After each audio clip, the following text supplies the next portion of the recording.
Manish sir, आपको physics with Manish sir channel में स्वागत करता हूँ। आज हम लोग पढ़ने वाले हैं इलेक्ट्रिक पोटेंशियल के बारे में। इलेक्ट्रिक पोटेंशियल को पढ़ने से पहले हम लोगों को पढ़ना जरूरी है कि इलेक्ट्रिक पोटेंशियल एनर्जी क्या होती है। अर्थात हम पहले पोटेंशियल एनर्जी पढ़ेंगे, उसके बाद हम पोटेंशियल डिफरेंस के बारे में भी जानेंगे। ठीक है, तो पहले पोटेंशियल एनर्जी के बारे में पढ़ते हैं। पोटेंशियल एनर्जी आराम से पढ़ेंगे, एकदम क्रिस्टल क्लियर करके। इसको हम हिंदी में कहते हैं स्थितिज ऊर्जा। ठीक है, स्थितिज ऊर्जा। स्थितिज ऊर्जा क्या है? तो किसी वस्तु पर बाहर से बल लगाकर और कुछ उस पर वर्क डन किया जाए, उसके कारण जो उसमें ऊर्जा निहित होती है उसे स्थितिज ऊर्जा कहते हैं। इस बात को समझने के लिए थोड़ा बहुत हम ग्रेविटेशन का यूज करेंगे। जैसे कि आप समझिए, मान लेते हैं कि यहाँ पर एक वस्तु या कोई भी हम एनीथिंग ले लेते हैं। मान लेते हैं एक बॉल ही है, बॉल ए है। बॉल ए को हम उठाकर लेकर जाना चाहते हैं ऊपर, तो उठाकर लेकर जाएंगे तो हम ग्रेविटेशन के विरुद्ध में काम कर रहे हैं। ग्रेविटेशन के विरुद्ध में काम कर रहे हैं, तो बॉल ए को उठाकर लेकर गए हम, मान लेते हैं कुछ पॉइंट, मान लेते हैं इस पॉइंट को नाम रख देते हैं क्या, बी पर। तो बॉल ए को उठाकर लेकर गए पॉइंट बी पर, इसके कारण बॉल ए में जो निहित ऊर्जा है वही उसकी क्या कहलाएगी, स्थिति ऊर्जा है। ठीक है, अब मान लेते हैं कि इसी बॉल को उठाकर थोड़ा सा और ऊपर लेकर जाया जाए। मान लेते हैं यहीं से, और एक बिंदु मान लेते हैं ये सी है, यहीं पे बॉल सी है। अब आप बताइए, आप ही सोचकर बताइए, यहाँ पर एक कोई लड़का है। ठीक है, यहाँ पर कोई एक लड़का है और इस बॉल को इसके सर पे गिराया जाए, तो बताइए किसको सबसे ज्यादा चोट लगेगी। तो अभी सी बात है कि बिंदु सी वाले पॉइंट से अगर इसको भी गिरा देंगे, तो अभी सी बात है कि बिंदु सी वाले पॉइंट से ही इस बच्चे को ज्यादा चोट लग सकती है। क्यों? क्योंकि इसकी स्थिति ऊर्जा बिंदु बी की अपेक्षा बिंदु सी है, इसमें क्या है, ज्यादा है। ठीक है, तो इसमें पोटेंशियल एनर्जी ज्यादा, इसमें पोटेंशियल एनर्जी क्या है, कम है।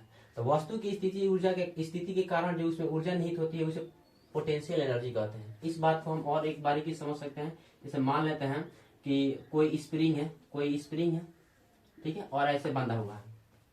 ठीक है, अब इस स्प्रिंग को हम ऐसे करके बाहर से बल लगाकर और ऐसे उसको क्या कर देते हैं, स्ट्रेच कर देते हैं।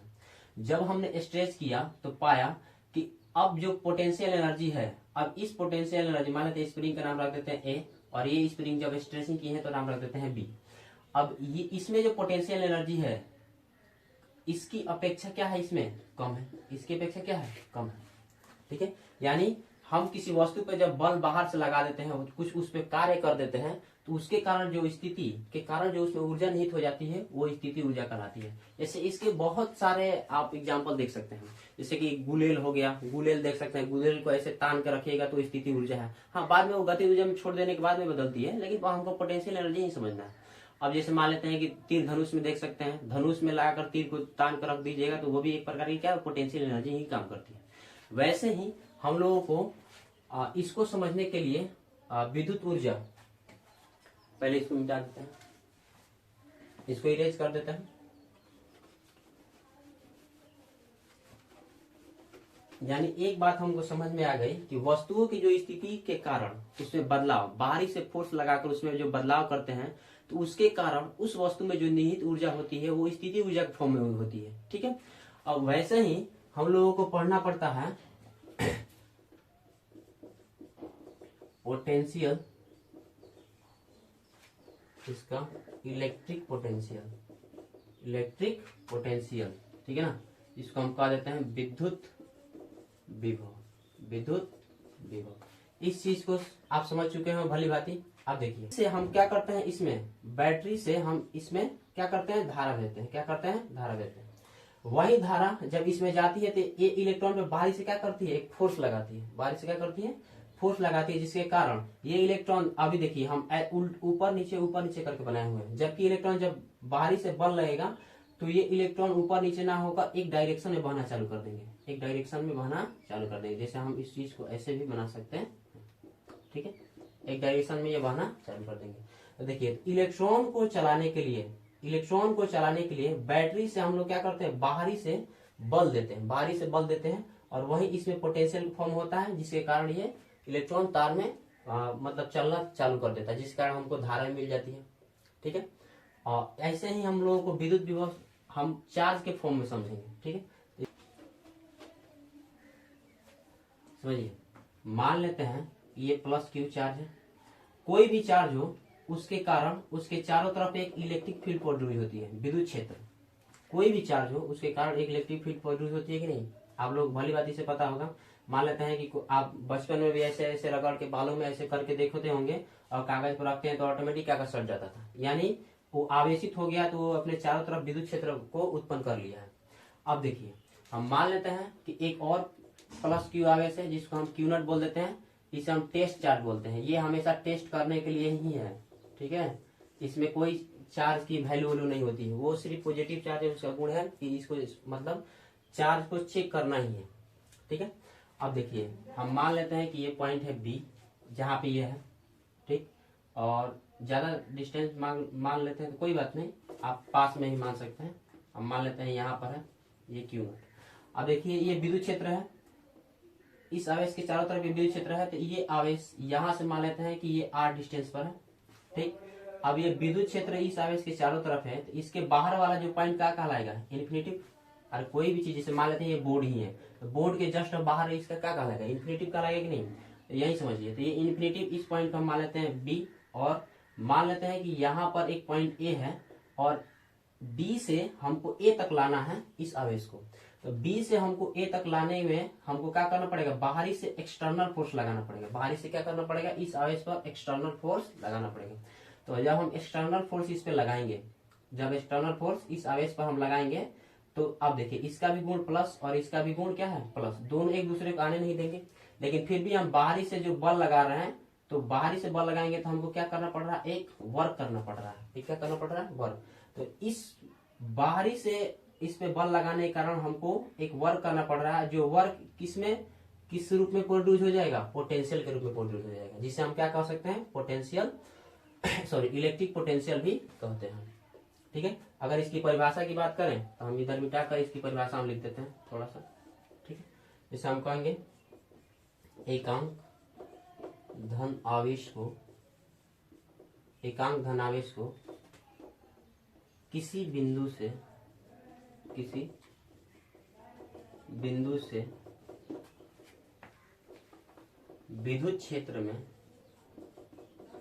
विद्युत क्षेत्र के किसी बिंदु तक लाने में किया गया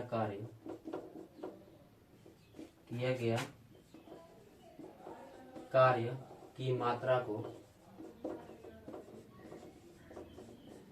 विद्युत विभव कहते हैं। विद्युत विभव कहते हैं। ठीक है, किसी, देखिए ये मान लेते हैं ये कहाँ पर था, इन्फिनिटी पे था, तो वहां से हमको इसमें लाने में क्या करना पड़ा, वर्क डन करना पड़ा। उसी वर्क के कार्य की मात्रा को हम क्या कहते हैं, विद्युत विभव कहते हैं। अब समझिए, तो ये था भी। अब पॉइंट कहां से लेकर आ रहे थे, बी से ए पर, बी से कहां तक लेकर आ रहे थे, ए पर। अब इसका ये प्लस में है, ये भी प्लस में है, तो ये एक दूसरे को आने नहीं देगा। तो इसका अगर हम पोटेंशियल डिफरेंस निकाले तो V A minus V B होगा। ये माइनस क्यों आ रहा है, क्योंकि ये भी प्लस और ये भी प्लस का गुण है, तो ये एक दूसरे को आने नहीं देगा। तो साइन एक दूसरे को रिपल्सन फोर्स के कारण इसमें क्या लगेगा, माइनस, बराबर किस, क्या करना, लाने में किया गया कार्य क्या होगा, डब्ल्यू। ठीक, और बट्टा आवेश, एकांक आवेश मतलब क्यू, आप क्यू नॉट भी लिख सकते हैं। ठीक है, अब देखिए, तो V A minus V B का पॉइंट कितना दूर तक था, लगभग इन्फिनिटी तक था, तो हम रख देते हैं इन्फिनिटी, और डब्ल्यू बटे कितना हो जाएगा, क्यू। इन्फिनिटी का मतलब खत्म, तो वी ए ना लिखकर हम सिर्फ वी लिख देते हैं, तो वी बराबर क्या हो जाएगा, डब्ल्यू बटा क्यू। यानी विभव का फॉर्मूला होता है डब्ल्यू बटा क्यू। एकांक धनावेश को लाने में किए गए कार्य की मात्रा को ही विद्युत विभव कहते हैं। आपको भली बात समझ में आएगा। हम इसको मिटाकर इसका एसआई यूनिट और इसका डायमेंशन भी लिखते हैं, बीमा। ठीक है, तो मिटाते हैं इसको, फिर इसी बात को हम ऊपर भी लिख देते हैं।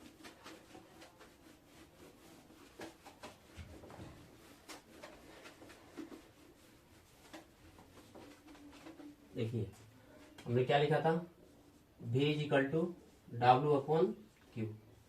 अगर हम इसकी SI यूनिट की बात करें, SI मात्रक, तो SI मात्रक क्या हो जाएगा, कार्य है तो कार्य का SI मात्रक क्या होता है, जूल, ठीक है, जिसे हम J से भी लिखते हैं, और बटा आवेश है तो आवेश का SI मात्रक क्या होता है, कूलम, ठीक है, कूलम को किससे लिखते हैं, C से। तो वास्तव में इसका SI जो मात्रक हो जाएगा जूल पर कूलम, जूल पर कूलम, या इसे ही क्या कहते हैं, या इसे वोल्ट भी, मतलब इसका SI मात्रक वोल्ट भी होता है, ठीक है। अब देखिए इसकी हम बीमा की बात करते हैं, डायमेंशन। तो डायमेंशन निकालने के लिए आपको पहले कारक बीमा याद होनी चाहिए नहीं, और आवेश की बीमा याद होनी चाहिए। वैसे में कारक बीमा हम डायरेक्ट लिख देते हैं, आप लोग अगर नहीं समझ में आएगा कारक बीमा कहाँ से आया है तो आप नीचे कमेंट कर सकते हैं, हम कमेंट सेक्शन में अगर देखेंगे तो किसी को समझना है तो अगले वाले वीडियो में हम उसको एक्सप्लेन कर देंगे। तो कार्य की जो बीमा होती है बाबू ML T minus ML² T minus 2 बटा आवेश की जो बीमा होती है बाबू AT। आप भली बात ही जानते हैं कि कभी भी नीचे बट्टा में नहीं रह सकती है, तो इसको हमको कहाँ लेकर जाना पड़ेगा, ऊपर। तो हम इसको ऊपर लेकर जाते हैं तो जो कटने वाला होगा कट जाएगा, और नहीं कटने वाला होगा, कोई कटने वाला तो है नहीं, तो सबको ऊपर ले चलते हैं। तो रखेंगे M, ठीक, और T यहाँ पर कितना है, प्लस में है, ऊपर जाएगा तो माइनस में, यहाँ पर -2 और ये -1।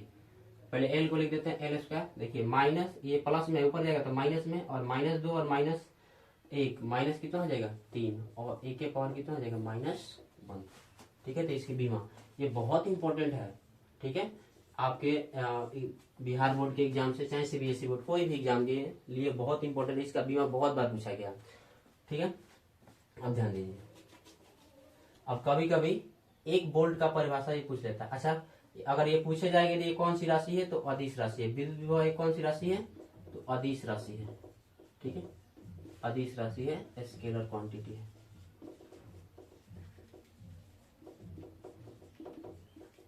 ठीक है, स्केलर क्वांटिटी है। अब देखिए, अब कभी कभी पूछ लेता है कि 1 वोल्ट का परिभाषा दीजिए। बिहार बोर्ड में बहुत बार पूछा गया है कि 1 वोल्ट का परिभाषा दीजिए। तो 1 वोल्ट का परिभाषा हम लिख देते हैं, 1 वोल्ट, फार्मूला भी इसका पूछा हुआ है। 1 वोल्ट लिख देते हैं, एकांक धनावेश को, एकांक धनावेश को विद्युत क्षेत्र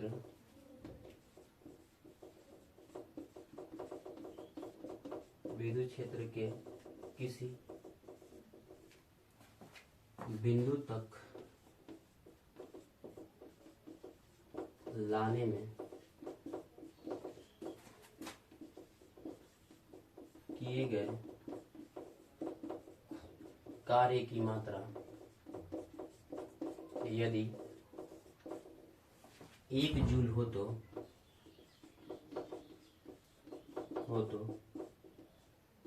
उसे 1 वोल्ट कहते हैं, उसे 1 वोल्ट कहते हैं, उसे 1 वोल्ट कहते हैं। देखिए, एकांक धनावेश को किसी विद्युत क्षेत्र में लाने में किए गए कार्य की मात्रा कितनी जूल हो, 1 जूल हो। इसको समझ लेते हैं, मान लेते हैं ये प्लस क्यू चार्ज है, ठीक है, और ये Q0 चार्ज है, टेस्ट चार्ज।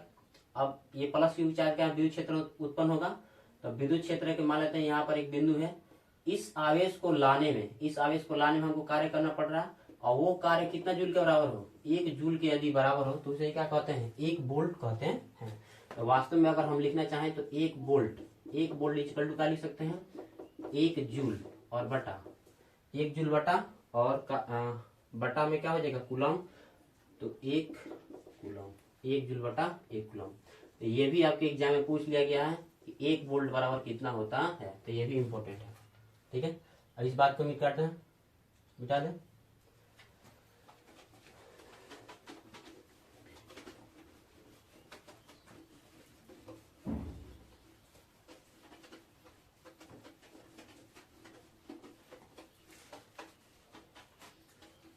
अब पोटेंशियल, हम लोग इलेक्ट्रिक पोटेंशियल समझ लिए, अब लगे हाथ वो क्या कहते हैं, पोटेंशियल डिफरेंस भी समझ लेते हैं। तो हेडिंग डालते हैं, पोटेंशियल डिफरेंस, पोटेंशियल डिफरेंस,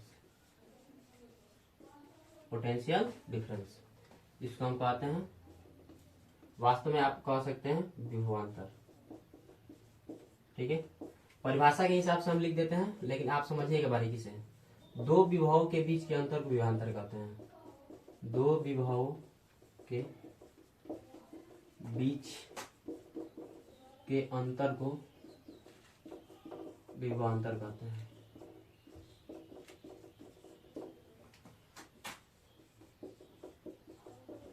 अब इस चीज को समझने के लिए समझिएगा, मान लेते हैं उस पॉइंट पे हम चलेंगे, लेकिन आप इधर समझिएगा तो उधर समझने में आपको कोई प्रॉब्लम नहीं है। एक इसमें बाल्टी है, इसमें पानी भरा हुआ है, ये ए है, और यहाँ पर मान लेते हैं ये बी बाल्टी है। ठीक है, अब देखिए, अब हम इसको एक पाइप से कनेक्शन कर देते हैं। ठीक है, पाइप से हम कनेक्शन कर दिए, तो अभी इनका पोटेंशियल क्या है, समान है। तो ना इसमें से पानी जाएगी, ना ही इसमें से पानी जाएगी। अगर पानी को हमको इसमें या इसमें ले जाना होगा तो एक को ऊपर या नीचे करना ही पड़ेगा। ठीक है, तो हम मान लेते हैं कि सपोज दैट कि हम बी वाले को क्या कर दिए, ऊपर लेकर चलेंगे। क्या कर दिए, ऊपर लेकर चलेंगे। थोड़ा बड़ा हो गया है, छोटा ही रहने देते हैं, ये बी। अब इस पाइप को ऐसे हम कनेक्ट कर दें तो आप भली बात ही जानते हैं कि इस वाले बाल्टी की पानी बाल्टी ए में आराम से आ जाएगी, क्योंकि इसका हमने पोटेंशियल चेंज किया, इसका डिफरेंस, इसका जो डिफरेंस हम चेंज किए हैं, तो ये ऊपर से इसका पोटेंशियल नीचे भी आ सकता, आराम से आ जाएगा। वैसे ही समझिए, यानी देखिए इनका डिफरेंस हुआ तो आराम से पानी आ गया।